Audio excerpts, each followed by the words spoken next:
So, eto na nga. Ngayon, kumakain kami sa loob ng kwarto namin. With my 2 kids and asawa. Oh, ano ako dyan guys. May sakit. Kaya sabay-sabay kaming kumain.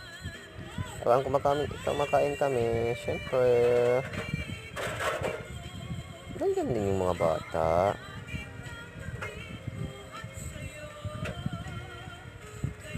Guys, please subscribe my YouTube channel, JLTV.